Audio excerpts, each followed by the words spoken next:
Good evening, students. Today's transcription number back of 232 on the speed of underwords per minute. Start. I would like to submit further that the children who are being employed are coming for work because of abject poverty. We cannot all of a sudden eliminate the child labor for the simple reason that about 40% of the total population is living below the poverty line. Therefore, the children who are coming from the rural areas and also from the urban sector are actually helping the family, though they do not go in for education. In such a condition, I would like to tell the Honorable Minister that in the organized sector this legislation will work well. But if you go to the unorganized sector like the construction industry and also the agriculture sector, this will not work. I would like to suggest to the Honorable Minister that he should see that this act is to be enforced with full strength because the child labor is exploited by the employers for the simple reason that they can be paid low wages and made to work for 14 to 16 hours or according to their whims and fancies.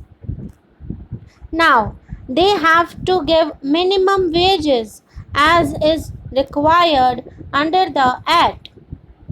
Then, I would like to stress upon the point that the children's health is not given due consideration. If we go to the restaurants, tea stalls, or factories, we see their wretched conditions. In other areas, we find that the children are not given the benefit which an employee is being given. That being so, bringing in this legislation would help improve the working conditions of the children who are helping their families by working in factories, plantations, and in agriculture. Sir, the bill gives ample opportunity to the children who are employed in the agriculture sector, especially for the purpose of getting more wages, because wages as defined under the Minimum Wages Act will apply in this case also. On the whole, we find this bill as a social legislation which actually gives benefit to the children who have been exploited by the employers in various fields.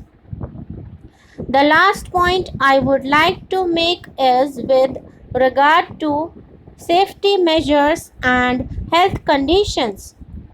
The Honorable Minister has given these items under the general category as has been given in the Factories Act and said that the same measures would apply here also.